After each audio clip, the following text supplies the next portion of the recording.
Imagine a collision between two just radically different eras. On one side, you have this like 19th century philosophical beard. Right, Karl Marx. Yeah, Karl Marx, sitting in the damp, gaslit reading room of the British Museum back in 1848. And he is furiously scribbling down what he genuinely believes is the ultimate final secret to human history. He's looking at the brutal factory conditions of the Industrial Revolution, and he's trying to diagnose a cure for it all. Yeah, and then on the other side of this collision, you have a 21st century supercomputer. It's quietly humming in a liquid-cooled server farm somewhere up in the Arctic Circle. Processing tens of billions of localized data points every single second. It is a wild contrast. It is. You wouldn't normally think these two things belong in the same sentence, but we are pulling from a really fascinating stack of research today, specifically revolving around Boris Krieger's sweeping work, Marxism and AI. And the core premise here is just an absolute mind-bender. To understand where our entire global economy is heading over the next few decades, we basically have to smash these two worlds together. Okay, let's unpack this, because that is a massive claim to make right out of the gate. It is. We are talking about replacing political philosophy with computational power. Right. But to get to this wildly futuristic, AI-managed economy of abundance, we first have to understand the rubble we are standing on today. We really do. We need to look at why the primary alternative to market capitalism for the last 150 years crashed so spectacularly. And according to the research we have, it all starts with this fundamental ground-level misunderstanding of what a theory actually is. Yeah, the picture Krieger paints of Marx isn't of a scientist making a provisional hypothesis. It's really more of a prophet writing a sermon. So wait, what is the actual distinction there? Because that feels like the foundational premise we have to establish for the listener. Well, a scientist makes a claim about the world that inherently risks being wrong. That's the key. Like putting your money where your mouth is. Exactly. If an astrophysicist hypothesizes that a comet will appear in a specific quadrant of the sky on a specific date, and the sky remains empty on that date, well, the astrophysicist has to admit the model is flawed. They have to revise the theory or just throw it out entirely. Right. A prophet operates on an entirely different psychological and structural level. A prophet claims to have decoded the inevitable laws of human destiny. And Marx presented his work as this rigorous materialist science, right? I mean, he literally called it scientific socialism. He did, but the emotional temperature and the structural rigidity of his work were entirely prophetic. He proclaimed that capitalism would inevitably collapse under its own internal contradictions, leading to this very specific preordained utopian outcome. But I'm stuck on something here, though. What's that? Well, if someone makes a massive world-altering prediction like capitalism will inevitably collapse and the working class will inherit the earth, and then decades go by and capitalism doesn't collapse. Instead, it builds a massive middle class. Yeah, it builds welfare states and weekend labor laws and all these things. So why didn't the academic world just throw the theory in the trash like the 1920s or 30s? To understand that survival mechanism, we really have to look at the philosopher Karl Popper. Okay, lay it on me. Popper introduced a concept into the philosophy of science called falsifiability. In the early 20th century, Popper was looking at the major intellectual movements of his time. So he's looking at what? Einstein, Freud, Marx. Exactly those three. And Popper noticed something absolutely fascinating. Einstein's theory of relativity made incredibly risky predictions. Like what? Like predicting that light from distant stars would physically bend around the sun's gravity. During the solar eclipse of 1919, scientists actually tested this. Wow, okay. So if the light hadn't bent, Einstein's entire theory would have been destroyed in a single afternoon. It was highly falsifiable. it put all its chips on the table. It did. But when Popper looked at Marxism, he saw the exact opposite. He called it a reinforced dogmatism. Meaning what exactly? Meaning there was no conceivable observation, no historical event that could ever refute the theory. Oh man. So if your theory can seamlessly explain every possible outcome, including outcomes that contradict your original predictions, it isn't actually predicting anything at all. Exactly. It has just become a closed loop of belief. This totally reminds me of playing a board game with a friend who just absolutely refuses to lose. Oh, we all know that person. Right. Every time you corner them, they suddenly, quote unquote, remember a new obscure rule that completely changes the game in their favor. That is a perfect analogy for how the theorist reacted. If the workers in Western democracies weren't revolting because their standard of living was actually rising, the theorists didn't say, hey, maybe our underlying economic model is wrong. They just changed the rules of the game. They introduced concepts like false consciousness. They essentially argued the workers don't know what they really want or what their true condition is. But we, the intellectual vanguard, we know what's best for them. That is so arrogant. It is. And the philosopher Imre Lakatos actually developed a formal way to measure this kind of intellectual gymnastics. Wait, really? Like a mathematical measurement for stubbornness? Kind of, yeah. Yeah. He created what he called the immunization index. Okay, I love that term. How does an index like that actually work in practice? Lakatos distinguished between a progressive research program and a degenerating research program. Okay, so what makes a program progressive? A progressive theory encounters a problem, like an anomaly that doesn't fit the data, and it expands to generate new, testable, accurate predictions. It actually learns from its mistakes. Right.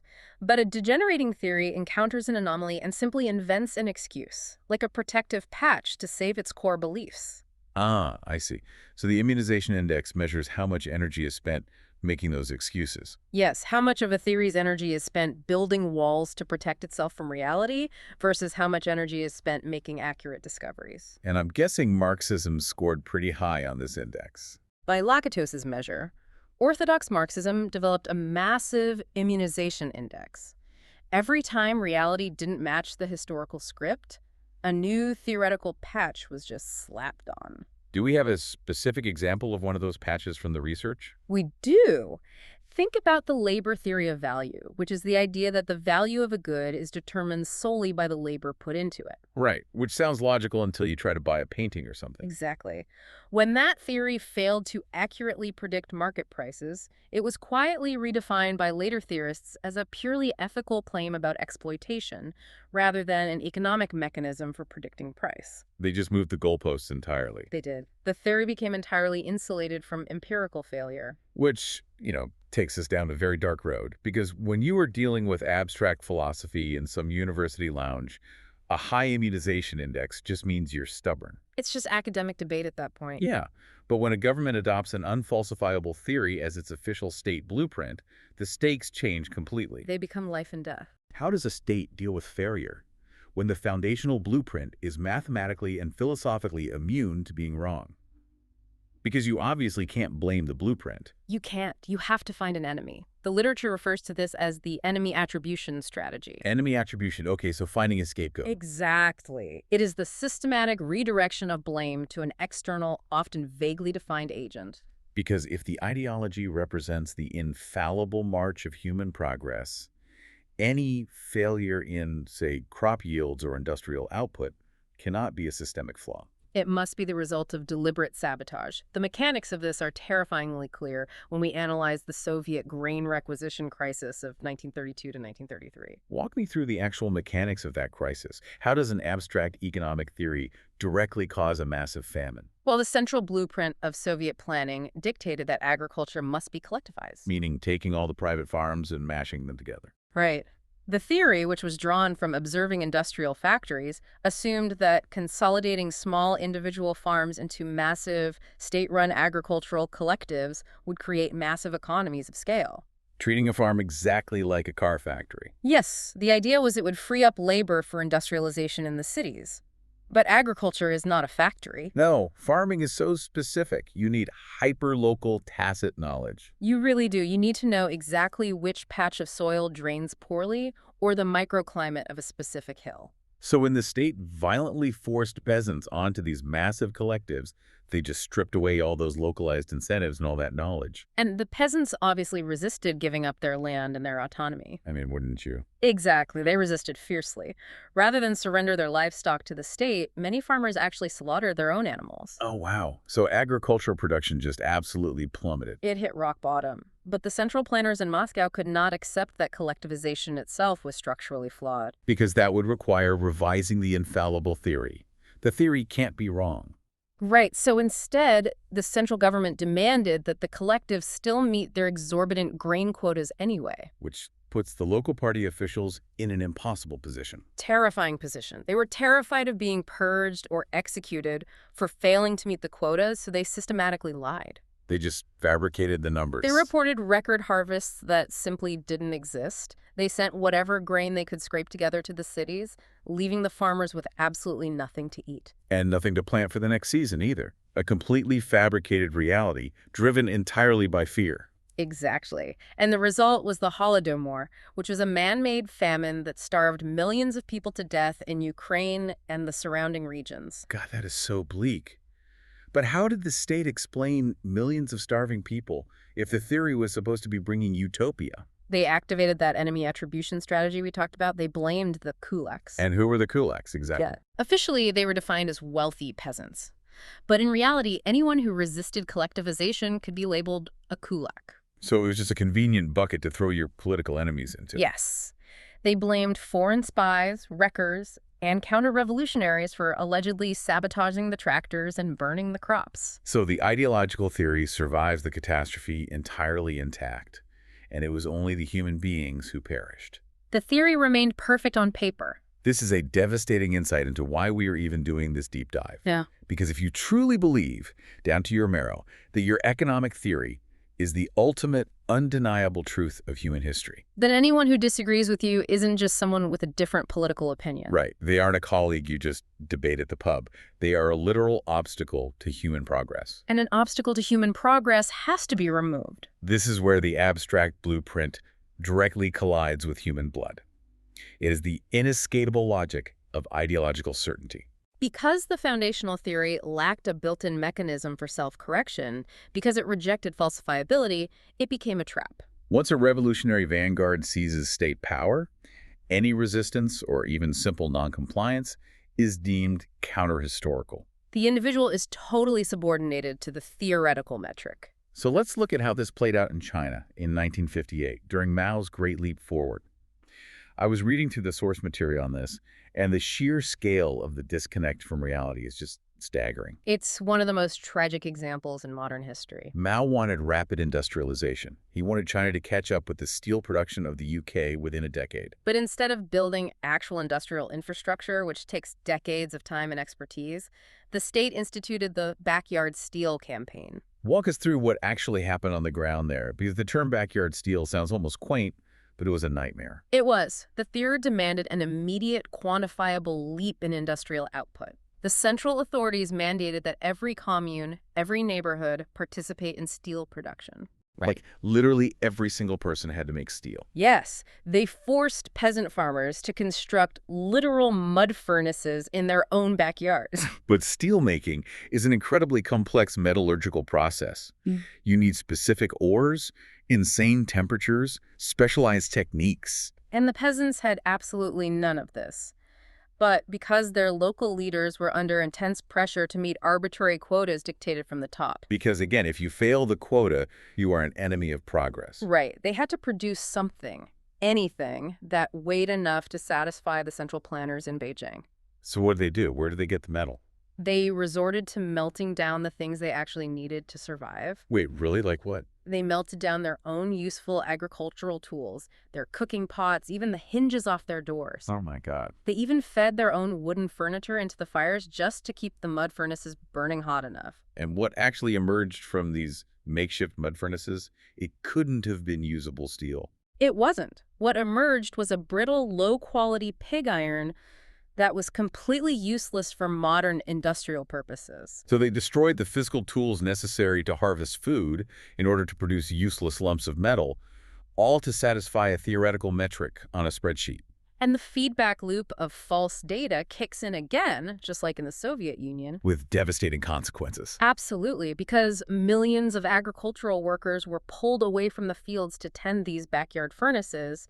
The crops just rotted in the fields. And I assume the local commune leaders were terrified to report a bad harvest. Exactly. They were actively competing with each other to report the most absurdly exaggerated grain yields to curry favor with the central party. So the central government is looking at these completely fabricated reports, and they conclude there is a massive surplus of food. Yes, so they actually increased the amount of grain extracted from the countryside for export, leaving the peasants with nothing to eat. This bureaucratic terror and informational collapse caused the deadliest famine in human history, didn't it? It did. Tens of millions of people died of starvation, and it was a famine caused not by drought or natural disaster, but by the enforcement of an unfalsifiable ideology. It's just horrifying. But the ultimate extreme of this purity spiral, the absolute rock bottom, has to be Cambodia under Pol Pot and the Khmer Rouge in 1975. Yes, they took this logic of ideological purity to an endpoint that is hard to even wrap your head around today. They declared year zero.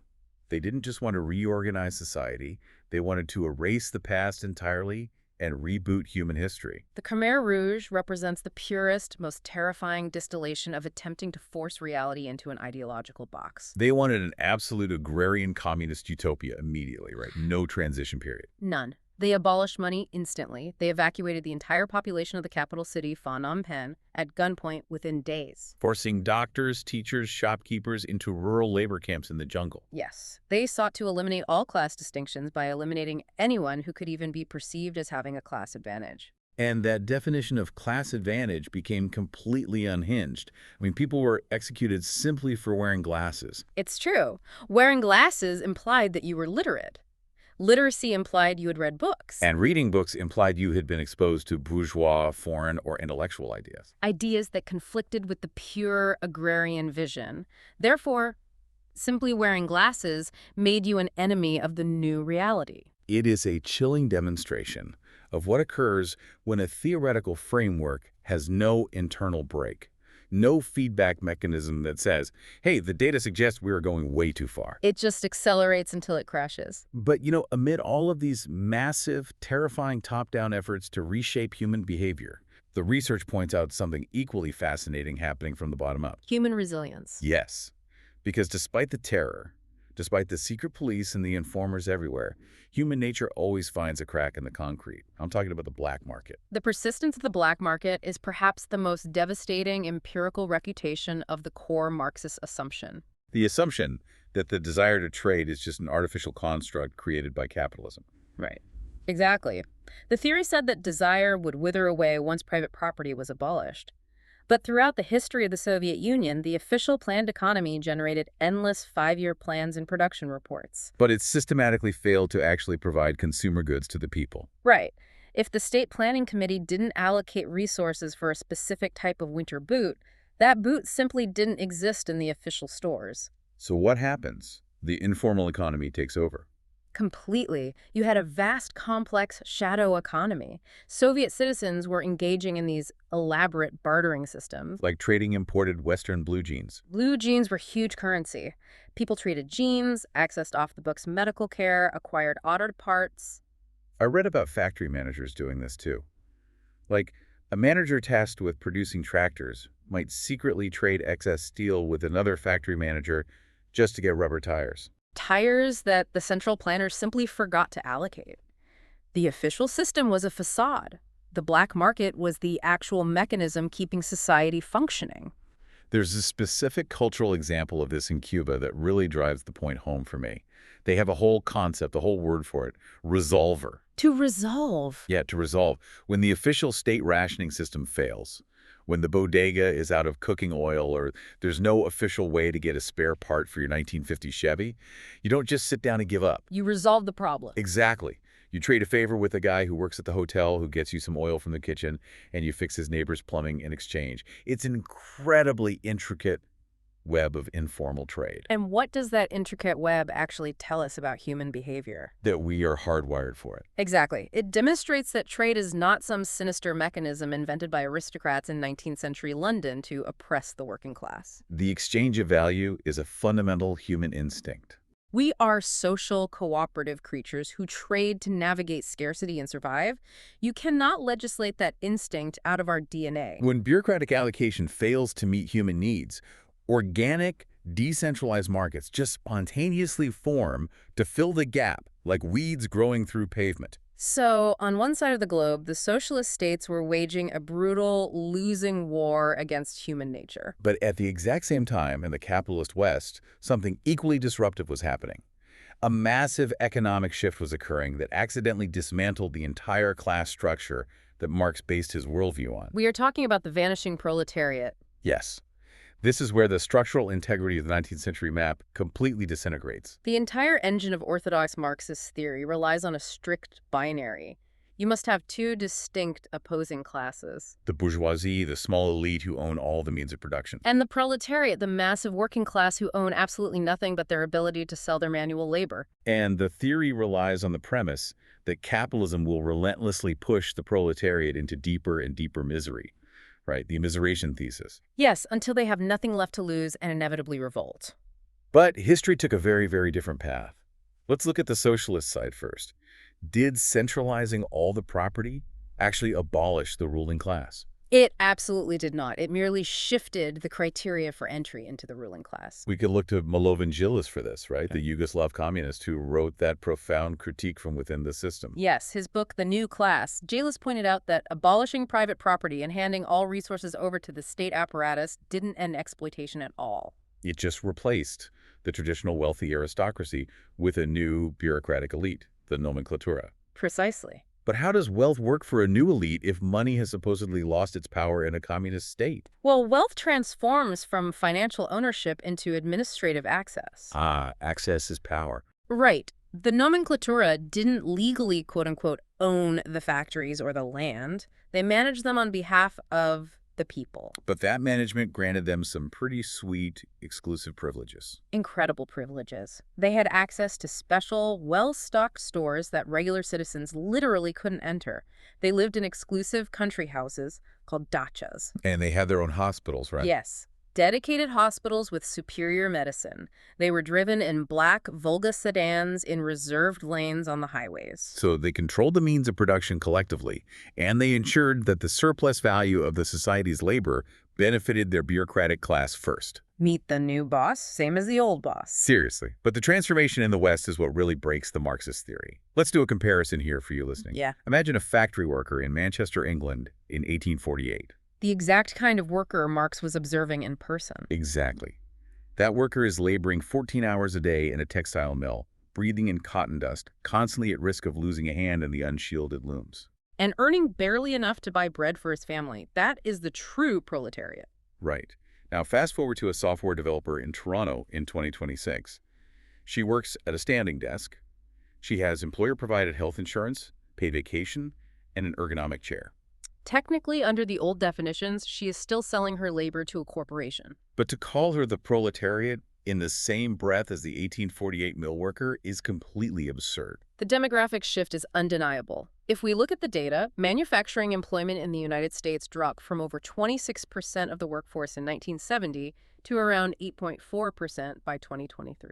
The industrial proletariat, that mass of manual laborers that formed the core of Marx's revolutionary subject, has largely just vanished from advanced economies. They were replaced by automation, globalization, and a massive structural shift toward knowledge work, services, and technology. Capitalism, despite its cyclical crises and obvious flaws, did not impoverish the masses as the theory predicted. Instead, through technological gains and labor reforms, it produced the largest, most prosperous middle class in human history. And there is a massive paradox hidden inside this modern middle class that completely short-circuits the old theory. It has to do with retirement accounts. The financialization of the middle class. Yes.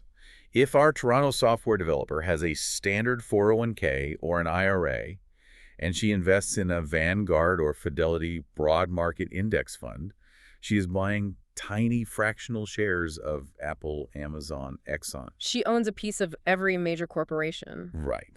Global index funds and pension plans hold tens of trillions of dollars in assets. The working and middle classes literally own massive portions of the global stock market. So our developer is selling her labor, but through her retirement account, she simultaneously owns the means of production. She is the proletariat and the bourgeoisie at the exact same time. How do you map a 19th century class war onto that reality? You cannot. The financialization of the middle class drains the old Marxist categories of their analytical power. Because you can't have a revolution against the owners of capital when the workers themselves are deeply invested in the growth of that capital for their own retirement security. It would be a revolution against their own savings accounts. However, the research we are diving into is careful not to present a purely rosy picture here. Oh, definitely not. Krieger emphasizes that while the 19th century proletariat vanished, exploitation did not end. It merely evolved into forms that the old theory cannot process. We are talking about the gig economy and algorithmic management. Yes, the economist Guy Standing coined the term the precariat to describe this new class. The precariat, so precarious workers. Exactly. These are the millions of gig workers driving for rideshare apps, delivering food, or doing piecemeal freelance work online. They face profound economic insecurity. They don't get the health benefits or the 401ks of the 20th century middle class. And they don't share a physical factory floor where they can easily organize a union either. Right, because their manager is not a human pacing around on a factory floor. Their manager is an opaque algorithm residing on a server somewhere. An algorithm that dictates their wages minute by minute based on demand surges. The power dynamics are incredibly asymmetrical. But a 19th century framework cannot fix this. If you try to apply the old blueprint, you end up fighting shadows. Which brings us to a massive failure of modern political discourse. Oh man, don't get me started. We're sitting here with wildly complex 21st century technological realities, algorithmic management, global supply chains, automation. And our politicians are up on stage performing a kind of historical reenactment. They are promising to fix the future using tools that barely worked 100 years ago. The political discourse is largely trapped in an illusion of simple answers. And this observation applies across the spectrum, left and right.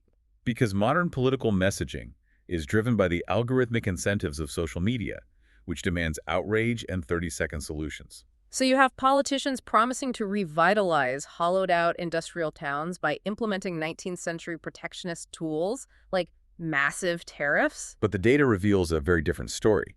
While some manufacturing shifted overseas, the vast majority of those industrial jobs were simply eliminated by automation. We are looking at nearly 4 million industrial robots deployed globally by the early 2020s. A robot does not ask for a pension, it does not sleep, and it definitely does not join a union. You cannot bring back a job that is now performed by a machine arm assembling cars in total darkness. Exactly. A tariff does not defeat a robot. A tariff merely increases the cost of the robot-manufactured goods for the domestic consumer. And on the flip side of the political theater, you have movements that see the inefficiency of government bureaucracy and decide the only solution is a chainsaw. They advocate for violently slashing regulatory agencies and gutting the state's capacity to function, all under the guise of free market efficiency. But they completely fail to build any digital infrastructure to replace what they are destroying. It is like looking at a leaky roof and deciding the best solution is to burn the entire house down just to save money on buying buckets. Neither of these approaches actually addresses the reality of the machine. To understand the reality of the machine and how we actually navigate our way out of this political deadlock, we have to look at the most profound insight in Krieger's work. To understand the future of AI, we must revisit an incredibly important economic debate from 1945. The debate revolving around the economist Friedrich Hayek. Yes, and his concept of the knowledge problem. I really want to dig into this because this feels like the hinge the entire deep dive turns on. What is the knowledge problem, and why did it kill the idea of central planning? Hayek asked a very fundamental question. How does society know how to allocate resources efficiently? The central planners in the Soviet Union believed that a group of brilliant economists in an office could just calculate exactly how much steel, wheat, and leather a country needed. But Hayek proved this was mathematically and practically impossible. He pointed out that the knowledge required to run an economy isn't sitting in a single textbook or a single mind. It is dispersed, hyperlocal, and constantly changing. The classic analogy here is the creation of a simple wooden pencil. The economist Leonard Read wrote a famous essay about this. I pencil, right? I love that essay. No single person on Earth actually knows how to make a pencil from scratch. Think about it. You need wood from a cedar tree in Oregon. You need graphite mined in Sri Lanka. You need rubber from Indonesia for the eraser. You need the brass ferrule that holds the eraser. There are loggers, miners, sailors, and factory workers involved. None of these people speak the same language. None of them are consciously coordinating with each other. They don't even know they are making a pencil. So if there is no central planner in an office telling the logger to cut the tree to make the pencil, how does it actually happen? It happens through the price signal. The price of a good acts as a highly compressed packet of information. Let's use the rubber from Indonesia as an example. Okay, if a storm wipes out a rubber plantation in Indonesia, the global supply of rubber drops. No one needs to send a memo to the pencil manufacturer in the United States explaining the weather patterns in Indonesia. The price of rubber simply goes up. The price signal automatically tells the manufacturer to conserve rubber, or seek an alternative. Hayek argued that the market's pricing mechanism is the only system capable of aggregating millions of these dispersed local data points instantly. A human bureaucracy could never gather that information fast enough. By the time the report reached the central office, the data would already be outdated. And for decades, Hayek was undeniably right. The collapse of the Soviet economy proved that a human committee cannot calculate the economy. Yeah. But Hayek published that paper in 1945. Let's think about the cutting-edge technology of 1945. They had the ENIAC computer. It weighed 30 tons, took up an entire room, and could perform maybe 5,000 basic additions per second. Today, the smartphone sitting in your pocket right now can perform trillions of operations per second.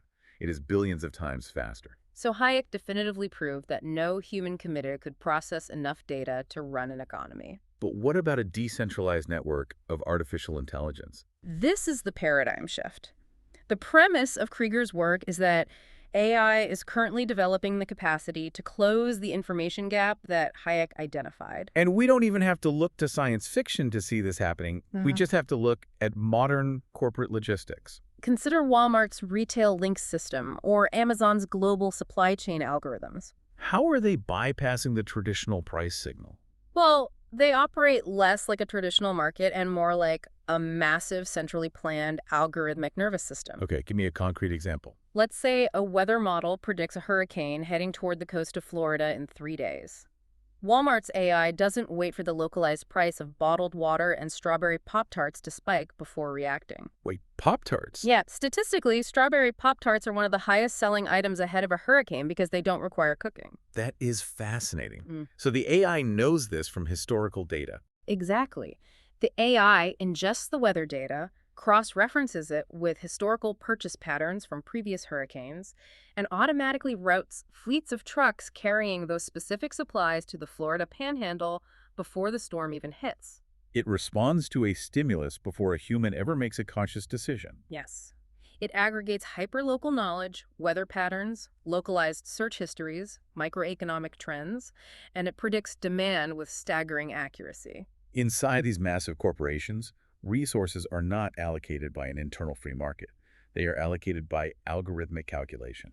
Krieger argues that as these AI networks scale, they will become vastly more efficient at allocating resources than market price signals. Because price signals are often distorted by human panic, speculative trading, and corporate monopolies. Exactly. AI cuts through the noise. This is a staggering concept to wrap your head around. If an AI network can accurately predict demand and allocate resources globally without relying on the proxy of money to signal value, it removes the fundamental justification for why we need markets to organize society in the first place. But obviously, we don't just wake up tomorrow, flip a switch, and hand the global economy over to a supercomputer. No, that would be chaotic. How do we get from our current, flawed capitalist reality to this AI-managed future without the catastrophic bloodshed of the 20th century revolutions? Krieger maps out a heavily researched 4-stage technological transition. Let's walk through the mechanics of each stage. Yeah. Stage 1, the intersection of robotics and basic income. As we discussed earlier, automation is rapidly accelerating. Economists like Darren Acemoglu have conducted extensive research demonstrating this, showing that the introduction of each additional industrial robot into a local labor market tangibly reduces both employment and wages in that specific area. And as AI moves beyond manual labor and begins automating complex cognitive tasks like legal document review, medical diagnostics, code writing, the displacement will expand exponentially across the middle class. If we maintain a system where human survival is strictly tied to selling labor, but the machines are performing all the labor, the social fabric will completely tear apart. So the technological reality basically forces a policy shift. Yes. This is where universal basic income, or UBI, transitions from being a fringe socialist talking point into an absolute technological necessity. It becomes the necessary shock absorber. We must establish a guaranteed income floor, decoupling basic human survival from traditional employment, simply to maintain societal stability as the algorithms scale up. But the immediate pushback you hear in UBI is the psychological assumption. People say, if you give everyone free money, no one will ever work again. We'll become a society of people sitting on couches watching screens. But we actually have hard data on this now. We do. Look at the long-term experiments conducted by organizations like Give Directly in rural Kenya or the national UBI trials conducted by the government of Finland. When researchers analyze the behavioral data of recipients who receive a guaranteed basic income without strings attached, the results directly contradict the lazy couch narrative. People do not mass resign from society. Instead, the data shows they use the financial security to invest in preventative health care. They return to school to acquire new skills. They take the entrepreneurial risk of starting small local businesses that they couldn't risk starting when they were terrified of missing rent. UBI provides the physiological safety necessary to survive the transition. So UBI provides the life raft. But if we were still living in a hyper-capitalist market, UBI might keep a roof over my head. But what happens when the actual cost of building that roof or getting medical care is still controlled by speculative markets? The inflation would eat the UBI immediately. Right. Doesn't the whole system still keep essentials out of reach? This is where Krieger introduces stage 2. Algorithms replace markets and essentials. How does this work mechanically? Stage 2 involves transitioning the most vital, inelastic sectors of the economy, healthcare, housing, basic food distribution, away from profit-driven markets. And managing them as algorithmic public utilities instead. Let's look at the immense inefficiency of the United States healthcare system as an example. A staggering percentage of the trillions of dollars spent does not go to doctors, nurses, or actual patient care. Where does it go? It goes to administrative friction.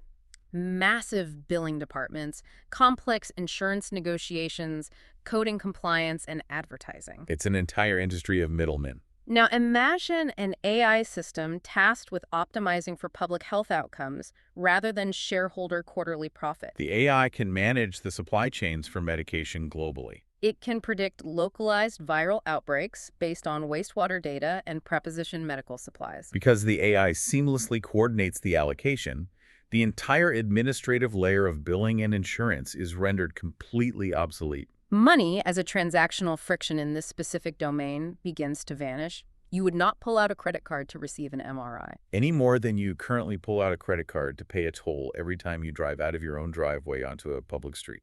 Exactly. And apply that logic to housing. Right. Right now, housing isn't just shelter. It's a financial asset traded by massive private equity firms. Which leads to speculation, artificially constrained supply, and empty luxury units while people are literally sleeping on the street outside. If an algorithm was tasked purely with optimizing shelter, it could match individuals with available housing based on commute proximity, family size, and local infrastructure, bypassing the speculative market entirely. It sounds like science fiction, but the computational power to do this is being built right now, which drives us to the tipping point.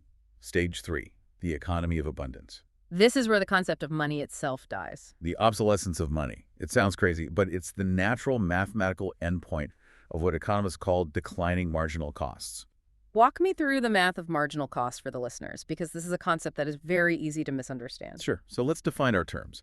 The fixed cost is what you pay to build the factory and design the product. The initial massive investment. Right. The marginal cost is the cost of producing one additional unit of that product once the factory is already running. Think about the music industry. The fixed cost of recording a song in a studio is high. You have to pay the musicians, the producers, the studio time. And in the era of CDs, the marginal cost to press a physical plastic disc, put it in a jewel case, ship it on a truck, and stock it on a store shelf was significant. Therefore, the CD cost $15. Today, with digital streaming, the marginal cost of duplicating that digital audio file and sending it to one additional listener is practically zero. The internet destroyed the marginal cost of information. Exactly. Now, Krieger's premise is that AI and advanced robotics will do to physical goods what the internet did to information. Imagine a fully automated supply chain. AI-guided, solar-powered drones extract the raw materials. Autonomous electric trains transport the materials to a fully robotic manufacturing facility. Autonomous pods deliver the finished good directly to your door. If the labor is automated and the energy is renewable and abundant, the marginal cost of producing the 1 millionth physical chair or smartphone or pair of shoes approaches zero. And if something costs $0 to produce, you can't sell it for a profit. The market system breaks down because it relies on scarcity. Precisely.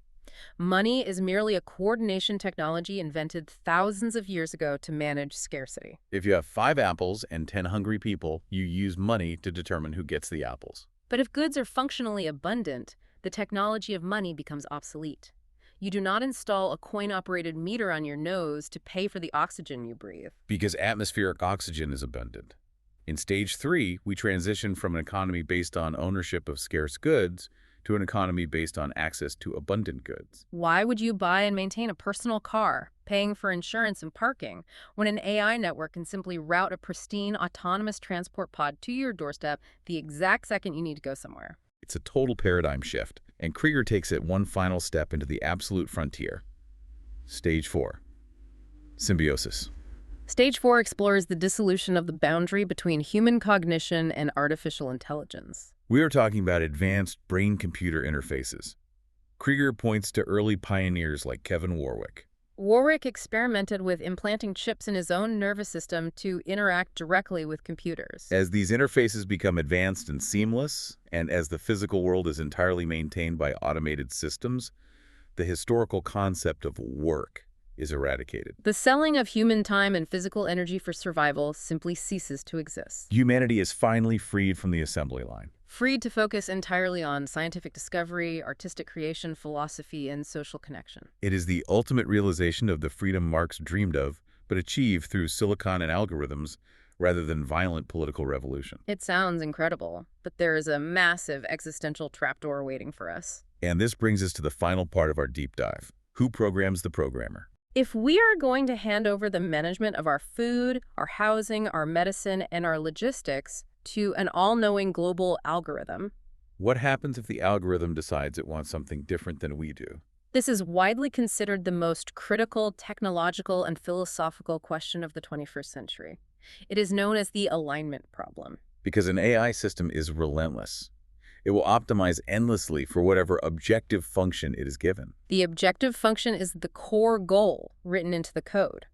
And we have already run a massive, global, unregulated experiment on what happens when an objective function is poorly chosen. We are talking about social media. Look at social media algorithms over the last 15 years. The tech companies gave these algorithms a very simple objective function. Maximize user engagement. Keep human eyes on the screen as long as possible to sell ads. The AI didn't have feelings or malice.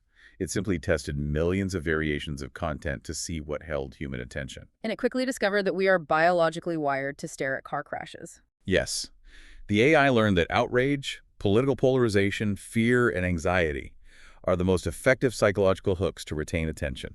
It successfully optimized for engagement, and as a byproduct, it severely damaged democratic discourse and adolescent mental health globally. Now scale that up. Imagine an AI with an objective function that manages the entire global economy. If a programmer tells the AI to maximize total economic output, the AI might logically conclude that human leisure time, vacations, and sleep are massive inefficiencies that must be eliminated. It's the classic paperclip maximizer thought experiment. You tell an AI to make as many paperclips as possible, and it eventually harvests the iron in human blood to make more paperclips because nobody told it not to. Exactly.